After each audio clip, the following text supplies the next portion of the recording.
Ladies and gentlemen, It's All Good, Man.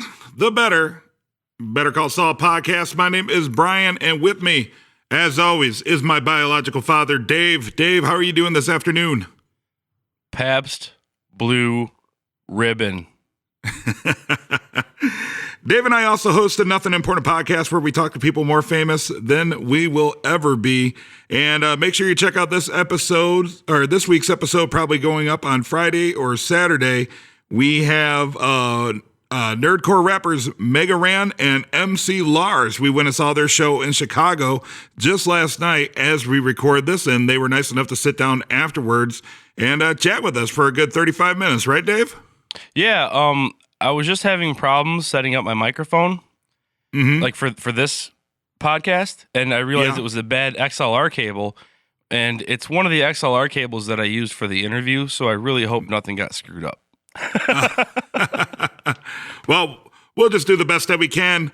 Before we start, for those of you listening, I am in my garage in Chicago, Illinois. I got a sick wife. I got 2 sick kids. And I'm going to let the nanny take care of him. So I came out to the garage. He's got a sick house. It's just so sick. Yeah, dude, so sick, bro. Oh, not the good kind of sick, sorry. Right, yeah. All right. So, Dave, we saw episode 204. Yeah. Yeah. Yeah, good. We did. Way to pick it up. And are you eating? No, why? Just the way you said yeah sounded funny, but sounded like I had a mouthful of shit. No. Yeah, way to pick it up and run with it. By the way, when I asked you a question, good job. I'm Donnie from Major League, dude. All right, man. Just a bit outside. All right, episode 4 of season 2, Better Call Saul. Let's go. It opens in the. Well, the scene is pretty much Mike getting a beer. Well, that's the thing. That's why when you asked me, I said Pabst Blue Ribbon like that, because I wanted my PBR plug to be just as subtle as the one in the opening scene of this episode. Yeah, right. How about that? I wonder. I wonder if that was product placement or if they just kind of threw it in there to add to the realism a bit, and they're like, "Well, what the fuck is Pabst Blue Ribbon going to do? Are they going to complain that we put them on the most popular show on TV?" Now. It's huge, dude. PBR is huge. Hipsters love it. Yeah, totally. Wait, do they still love it? No, that was a while ago. But yeah, basically the scene is just revealing that Mike got his ass kicked for a bunch of money, and he wanted a beer and to put some frozen peas on his face. Yeah, I like the way that it went, though. Remember, we kind of speculated on preview with the prior, like why, because the scenes from the next episode of Better Call Saul showed money hitting the table and kind of fanning out, and we kind of wondered what that was. We didn't know if anything happened with Stacy or his granddaughter, and it turns out it's just Mike coming home from earning that money the hard way. Mm-hmm. Yeah, mm-hmm. Which we'll get to later. I like how it played out, though. I mean, it was not, a good way to conceal that side, the left side of his face that got pounded. Grabbing the peas. That's a classic. Anybody who's done any sort of combat sport knows that. You grab a steak or some frozen vegetables from the freezer because they tend to hold their temperature longer, and put it on your face, and it's nice and comforting, and it feels good after you get your face beaten, Dave. Oh, really? I thought it was because it's malleable and it can take the shape of your face, unlike, say, a block of ice, Well, that as well. It's all part of it. I did like it, it showed his face, and then it kind of, he opened his hand, and he had the 2 little boxing glove trinkets. I don't know if that was part of a necklace or that was part of Tuco's bolo chain. But yeah, I honestly didn't see where they came from. I missed something else, guys. Well, watching it, I didn't know. I guess I didn't make the connection between boxing gloves and Tuco. So, but for some reason, as soon as I saw the boxing gloves, I was like, "Oh, he fought Tuco." Oh no, I just thought that maybe he got his ass kicked, and maybe he was a former boxer, so he thought he could still beat somebody up and got his ass kicked or something like that. And then he just kind of looks at his gloves and he's like, "No, things ain't the way they were," Right, yeah. And then we cut to the opening, and it's the phones in the drawers. Dave, did you predict that on a Preview with the Prior? Yeah, I believe I've been right every episode so far. Yeah, right, because it mirrors season 1. But you said there was an episode where there was no opening. I thought so, but then I went and looked at like the first 7, and we're all there, unless I skipped one or it's later in the series, and I just haven't got to that point of double checking. Yeah, but maybe I was wrong. But as soon as, because I was like, I think this one has no opening, and then as soon as I saw the cell phones on the first season, I was like, oh yeah, this is the one with the cell phones. Well, you know what the weird thing is you say that, and I want to be like, yeah, I remember how there was an episode with no opening title screen. But then I don't really know if there was. I don't know if I'd just be saying that because it sounds good or if there really was. It'll take me 5 minutes on Netflix, so I will have that answer by the next Preview with a Prior. So the first scene of the episode proper opens up. First it opens up with the commercial that Jimmy made. The old lady camera descending down the stairs. And for those of you, dolly. Yeah, for those of you who called that, Dave and I completely missed that, and it's a very subtle detail, but a pretty good one. So those of you that called that, congratulations. Concur, Dave. Now you threw me off because of your lack of enthusiasm, Dave. I'm playing it up a little bit. But yeah, but the partners watch it and they're obviously upset. And Jimmy's whole defense is the whole, like, it didn't cost that much to produce it. Look what it got. He's all about the end game. He's all about what results you get. He doesn't give a shit how you get there. And this is really starting to be cemented throughout this whole episode. This has been coming into play, and it actually got put into better words than I could put it for this scene and a later scene. So I guess I'll say it when we get there. You know what's funny is it's like having a little kid. For those of you with children, you'll tell your kid, "Hey, don't put your doll in the freezer," right? And then she'll put a doll in the freezer. You come back later, you find the doll in the freezer, and you're like, "Hey, I told you not to put the doll in the freezer." And they're like, "Oh, well, it's not hurting anybody." It's like, yeah, but that's not the point. The point is the doll isn't supposed to be in the freezer. So, Jimmy in his commercial, very much the same way. He doesn't see the big issue in it. He doesn't understand, because the ends justify the means, I guess. Yeah, that's exactly what it is. And that's the phrase that came into play later in the episode. The ends justify the means. And the most important line to me of that scene was when Maine yells at him. He's like, "Dude, stop selling." Right. Jimmy's still trying to sell him on the idea. And he's like, "Stop selling, because no, you were wrong. Blah, blah, blah. We want to fire you because they cut them out. You went over our heads and you didn't think about how this affects everything, because whether you think so or not, this is your biggest case. It's not our biggest case." Right.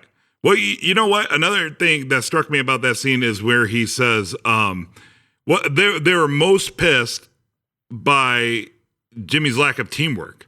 Like that seemed to aggravate him more than anything. Was he's not being a team player. He's kind of showboating. Well, if he's on a partner track, that's part of the deal. Yeah. But I kind of like that. That was kind of a good angle to take with that. Yeah, I thought so. No, just not following protocol. Right. Absolutely. And then, of course, after he gets dressed down in the meeting, he runs outside and he tries to call Kim before Howard can get to her. It's like when you get in trouble at school and you try to call your parents before the principal calls your parents, and you're like, "Okay, so this is what happened. First off, this teacher hates me." But before you hear anything, Miss Johnson hates me. She just I took that a different way. I took that as he just wanted to talk to Kim and let her know what's going on. I wasn't thinking about him trying to head off, get to her before she got to HHM. I took it as she's just the first person that he talks to when something comes up, because they're a thing. Oh no, man! I think it was totally he didn't expect I think he expected some backlash, but maybe not quite as bad. And then he remembered the previous conversation where whatever he does at Davis and Mean indirectly affects her and her career. So it was kind of like an oh shit moment. So he was trying to reach her before she got dressed down to kind of set the tone. You know what I mean? To kind of like start the narrative and put it in whatever perspective he had. It's like, okay, like don't get pissed. Right. You're going to be pissed. Like, like that kind of deal. You didn't take it as that at all? I just took it as he wanted her to be in the loop immediately and maybe let her know what's going on, but I didn't think of it as in HHM's I think having any effect on that situation. I guess I was just like, he just wanted to talk to her. I don't know. I saw it as he thought he was going to get in trouble, and he was just trying to head it off before the shitstorm got too big. I gotcha. I mean, we are talking a lot about this one thing, but it's kind of a big deal in what his motivation is. Is he really in it for her, or is he just, you know what I'm trying to say? Yeah, no, totally. Is he covering his own ass, or is he covering her ass? Right. It's like I think we've said it before. He's his own worst enemy, right? Because he obviously cares and likes Kim, right? Mm-hmm. Like she's obviously very important to him, but he's his own worst enemy because he just can't resist doing like the little things that drive him, that even though they have adverse effects on the people around him. So then we see Kim's side of this whole ordeal, and she's kind of getting her ass handed to her by Howard and Chuck. Yeah, it's Jimmy's a little too late for the warning because she's already deep in it. Yeah. And I've been in those kind of meetings at work, and it is not fun. And I can only imagine it'd be 10 times worse is if somebody you cared about caused that on you. It's one thing to cause your own mistakes and kind of get your ass chewed, but it's a whole nother thing if somebody kind of stuck your neck out for causes you to get... After you told him repeatedly to stop doing it, too. Yeah. I mean, because what would your emotions be like? Not only would you be kind of disappointed in yourself that, you know, you made such a blunder in your career, but then, you know, there's probably a lot of hurt that comes in that too, because, you know, one of the people that you care about most essentially threw your feelings to the wayside. Right. It's his world. And then Chuck looks at Howard and says, "What are you going to do?" And he's like grabbing his wrist. I noticed Chuck, when Chuck says, he looks at Howard and he's like, "What are you going to do?" And he's sitting there rubbing his wrist. I noticed it, but I didn't. Maybe it'll come into play later. I think I'll talk about it. But did you notice that he's kind of scratching at his wrist? No, I didn't. But I think I know where you're going with that, and that's a pretty good little detail that you picked up on. Oh, thank you. Sometimes I do. Yeah. Sometimes I do. Sometimes I think a tree's a cactus, and sometimes I notice little things. And it wasn't even a tree; it was a garage. God damn it. You will never live that down. Never. I never can't live stop that down. myself. It's Daredevil and Deadpool and fucking garages and cacti. Yeah. So we see Mike and Nacho. They're outside the El Mexicano restaurant where we finally, he wants to kill Tuco, right? This is where they kind of oddly, subtly reveal what the person is that Nacho wanted him to take out. It took me a while. Like, even when they first went through the whole spiel, I still didn't think he was going to kill Tuco. I was like, who was he killing? And then I thought, then it was a second later, I was like, oh, wait, you drive up right next to Tuco and take him out in his own car. Okay, I got it now. Right, yeah. You know, and he has a pretty elaborate plan, all planned out. And I like when Mike stumps him and he says, well, what if somebody blocks me in? Well, who's going to block you in? I don't know, somebody wanting tacos. Like, well, that's the thing. Mike thinks about that stuff. This episode really gets into Mike's attention to detail and how much he is cautious and covers his tracks and just thinks about, you know, Murphy's Law. Murphy's Law tells me somebody's going to run a plate or somebody's going to grab my plate. Right. You know? Well, my thing is if they're trying to be careful and they're trying to plan this assassination of Tuco, and everybody knows that they meet at the restaurant, and there's obviously people working in the restaurant who knows who they are and why they meet there, why would you stand across the street out in the open in direct view of the front of the building? Because it's not Tuesday? Right. Well, it's not the day they meet.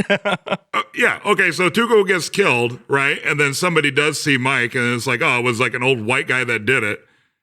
Right. You don't think that'd be a little suspicious to be like, oh, wait a minute, I just saw Nacho standing across the street with some old white dude. Yeah, I didn't really think about that, but I think if I would have, I'd have been like, it's a movie. I don't know. Or a TV show, whatever. Suspension of disbelief. But yeah, that's actually a really good point. Like, why would you just broad daylight, you know, within plain view of the thing? Right. There's not like a Starbucks Starbucks were around back then. Do you think if John Wilkes Booth went and hung out at the theater the day before he killed Abraham Lincoln? Like, all right, what I'm going to do? I'm going to stand right here. But we find out that, Mike's going to charge $50,000 for it, and we kind of get a little bit of insight into Mike's background where he says, the plan's kind of stupid for a variety of reasons, and we could get fucked over. However, we could take a shot from back behind the hedges, I guess right through the backhoe, straight into Tuco's head from across the street. And Nacho says you can make that shot, and Mike's pretty confident that he can. So starting to kind of unravel exactly what Mike's background is. Yeah, he's got a little bit of non-municipal firearms training, I think. I think we talked about it. Is Better Call Saul is pretty much Mike's background story too, for all intents and purposes. Yeah, well, they because in Breaking Bad they're a team.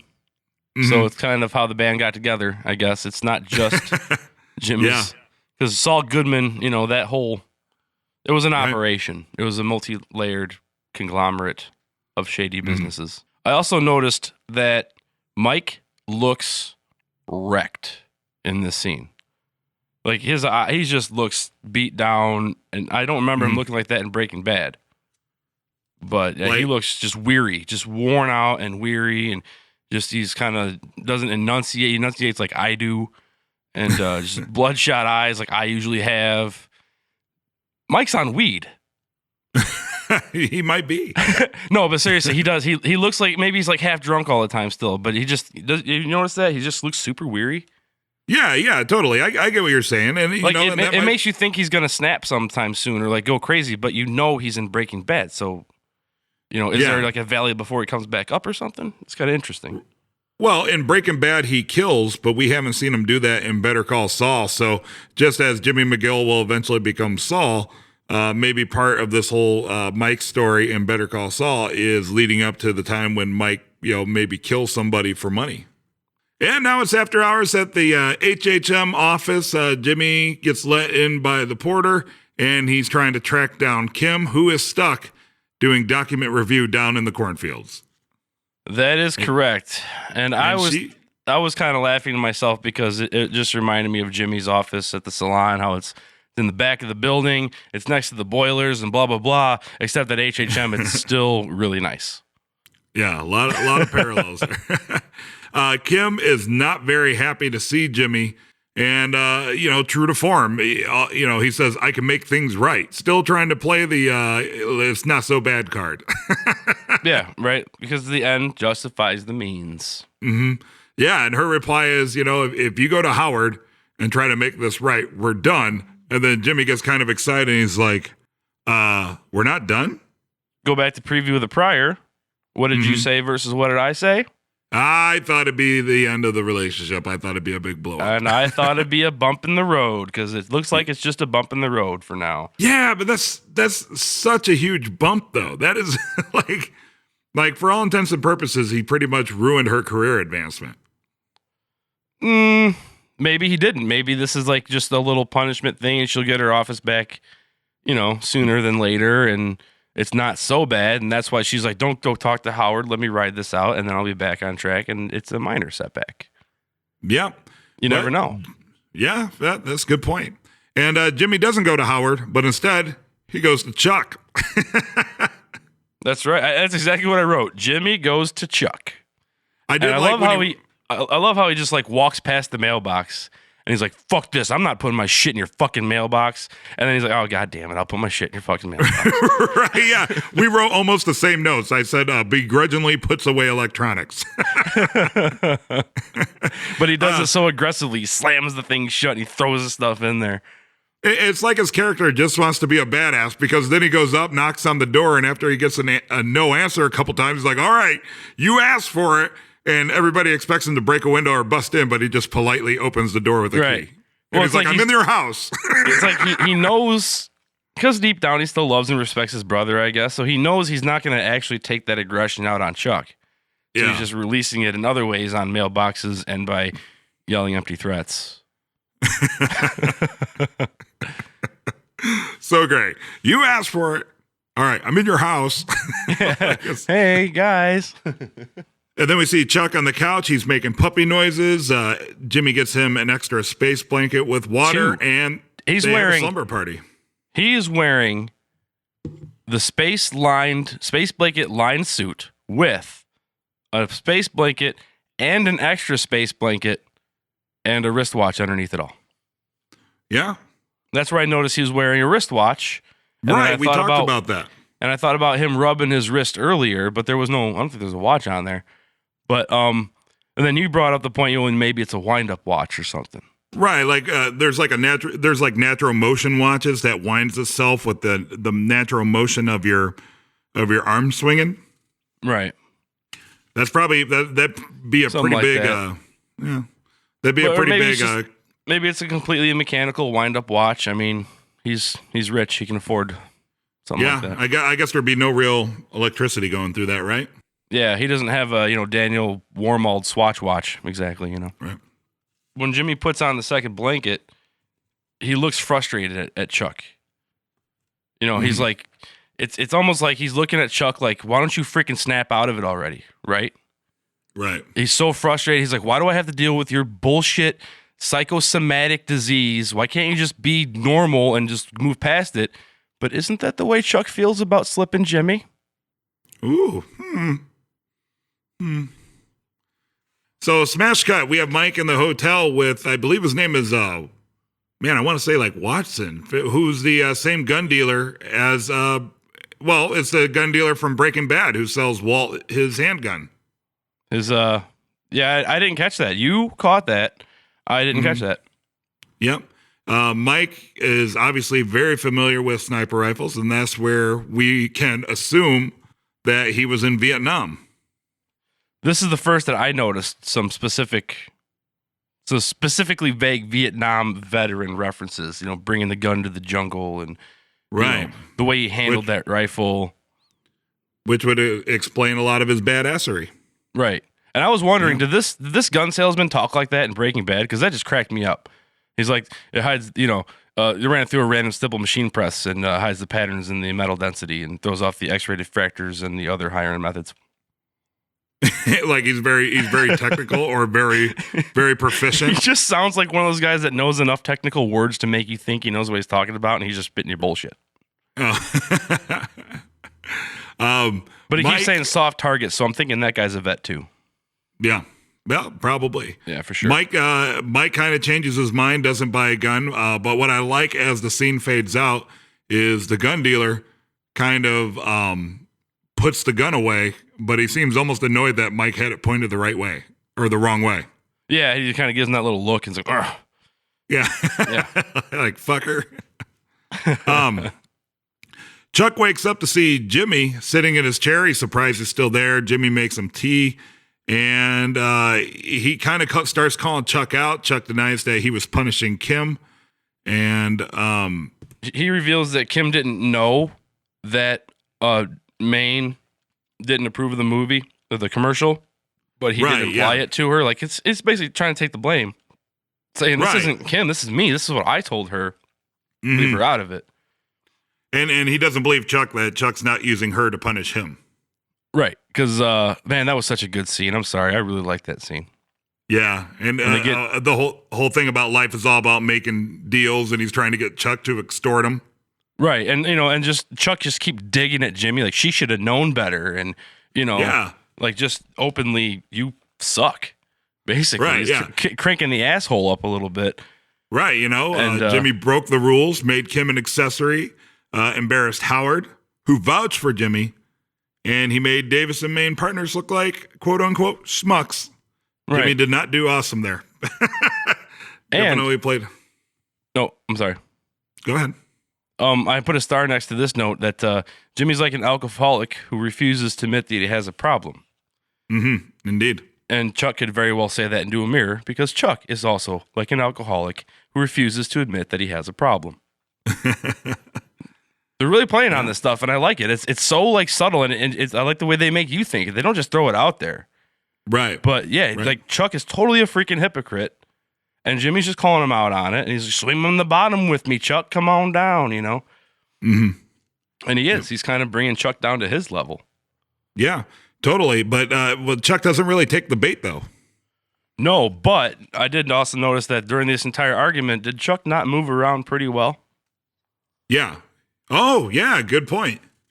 Yeah. And then once Jimmy leaves, he gets all like weird again. But during the argument, in the heat of the moment, he is not affected by his quote unquote disease at all. Oh, I wonder if that's a conscious choice made by the writers and the actors, or if that's just the way it played out. You know what I mean? Or if that's a coincidental thing. That's a good call. We'll have to watch the body language and find out, Dave. That is correct. Yep. We will. Next scene, Mike and Nacho meet. Mike says that he's not going to shoot Tuco, and he has another plan. He'll get rid of him. He'll get rid of him. Yeah, but he's not going to do it. And Nacho won't be involved. Yeah. Nacho doesn't have to worry about it. Right. Absolutely. He'll make the problem go away. And then we're at the final scene, and Tuco is there with Nacho and El Mexicano. Tuco's counting cash. And there he is, the guy that I've been waiting for since the very first episode, motherfucking Crazy 8. Yeah, but a very timid. He's like timid 8. Yeah, which is he's like, I was trying to think of word that starts with crazy. He's not so crazy. He's more like reasonably sane 8. Super conscientious 8. Yeah, mild-mannered 8 is hanging out with Tuco and Nacho. But yeah, I was looking at the patch on his shirt, and I forgot what the patch on his shirt said. So if anybody wants to look into that and see if there's anything significant about the uniform that he's wearing, or maybe it'll come into play later or something. Because I went and watched the pilot. He's in the pilot of Breaking Bad, and he is crazy. Yeah. This guy is not Crazy 8 that we saw in this episode. I mean, like, attitude-wise. So he's got to change. Maybe he's got to change coming down the road. Yeah, well, I mean, if Tuco is going to go away for a while, Nacho needs a buddy. You got to step up or you get fired, right? Yeah, there you go. The Peter principle. Yeah, exactly. Everybody rises to their highest level of. But in the drug game, you rise to the level of your assassination. Mm-hmm. Yeah, it's the only way to move up. It's a tough business, but it can be quite lucrative if you're in the right time or right place at the right time. They say easy come, easy go, but sometimes that's just not so easy. But it's still easy go. Mm-hmm. Indeed. Words to live by. Yeah. And then we see the plan starts to play out. Mike pulls into El Mexicano, barely nicks Tuco's car. Wait, first, Mike grabs the last payphone in the country. Yeah, okay. And he calls in. He says, look, I'm driving by this restaurant, and there's a fight, and somebody's got a gun out. Yeah. And knowing that takes cops forever to get anywhere, he's got plenty of time. Yeah. I was wondering where he was going with that. And then, as you said, he bumps. Go ahead. Yeah. Doesn't even identify himself. He's just a concerned passerby. Right. And then he wipes his prints off. Yep, of course. Pulls into El Mexicano, barely taps Tuco's car, which they played his personality. They played him like a fiddle. Right. Sets him off. Mike plays like the super naive old guy and is, playing like he's just trying to evade the situation by ignoring the guy, and maybe the guy will leave him alone. But of course, that does not work with Tuco's sensibilities. And Mike knows that because Mike listens. Mm-hmm. And he knew that Tuco cares about his car. He's on drugs. He flies off the handle. He's been judging people all day and not been able to do nothing about it. Mm-hmm. Yeah. And Tuco wants payment right then and there. To hell with going through the insurance. He wants money. He saw that Mike had a few $100 bills. Yeah, slick of Mike to expose a little bit of cash to get Tuco's brain working. He knew what he was doing. But yeah, played him like a fiddle. And Mike just trying to stall out until he hears police sirens. But exactly. The one thing that it was weird for me, well, I guess is all part of Tuco's personality, is they hear the sirens. Tuco tells Nacho to leave, but for some reason Tuco wants to stick around and make a stand. Yeah, right. Like I guess that's just a testament to his I don't give a shit attitude, which I guess would be complemented by the fact that the cops have their guns drawn on him as he's beating the shit out of Mike, and then he laughs and punches him one last time. Mike's channeling his inner Homer Simpson. Yeah, yeah, yeah. But then he's I think at that point he looks at the cops and he's like, "I'm going to jail. All right, let's make it worth it." Yeah. You know, and you know what? In a way, Mike might have saved him when he wrestled the gun from him and it fell under the car. Yeah, exactly. He might have, because he might have gone out like old dog Paulson. Old dog Paulson. Old dog Paulson, yeah. A piece of his skull's in Nacho's chest. We didn't really talk about that. Oh, yeah, that's right. Okay, well, let's go back to that real quick before we wrap it up. That was such a fun little detail. I really like how that was handled. Oh, yeah, the story and the way he told, like you said before, this is surprising. This is Michael Mandel's first real acting gig. Right, yeah. It's pretty impressive what he's done with the character, but as far as the whole piece of skull flying, basically turns into shrapnel and gets lodged in his shoulder, kind of a morbidly hilarious detail there.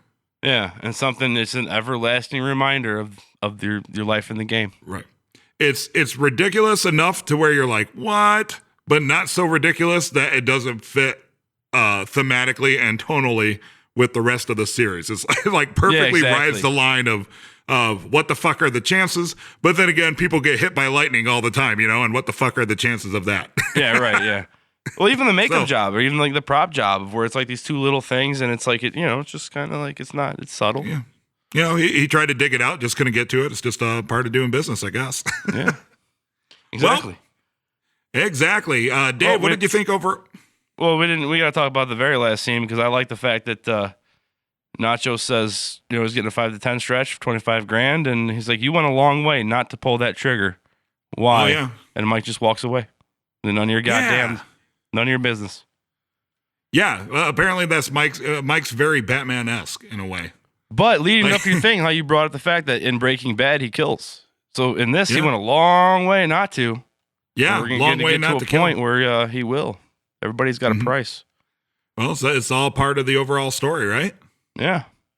Right. Man, there was so much going in on this episode, so I want to hear from you guys out there. What did Dave and I miss? What did we hit on? What are we wrong about? What are we right about? That was actually kind of a fun episode because it was actually 3 characters from Breaking Bad, Tuco, the arms dealer, and Crazy 8. So a lot of little Easter eggs. I can't wait to listen to the Insider podcast, see the stuff that we missed. And I can't wait to see the Twitter, Facebook, and website comments. You guys letting us know what we missed or your theories. So please check out the Nothing Important podcast as well. Like I said, this week we have Mega Rand and MC Lars, 2 nerdcore rappers, put on an absolutely awesome show. That'll be out before the end of this week. Before we wrap it up here, Dave, why don't you tell them how somebody can win a t-shirt?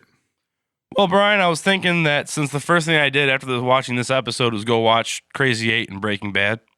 Mm-hmm. So the first person that can tweet us, what is Crazy 8 doing the first time we see him in Breaking Bad? What is his introduction to us? What's he doing? He's doing something pretty crazy. And that's it, right? Yeah. All right, that's all you got to do. Tweet us what Crazy 8 is doing the first time we see him in Breaking Bad. You can tweet us at ISGM Podcast on Twitter. And fuck it, we'll have 2 winners. Somebody's going to get a Breaking Bad t-shirt. Somebody's going to get a Better Call Saul t-shirt. First 2 people, let us know what Crazy 8 is doing first time we see him in Breaking Bad. Make sure to keep commenting, keep participating, keep listening to our show, keep spreading the word. Check us out on Nothing Important. Keep being awesome. Dave? Call us idiots, call us geniuses, whatever, just call us.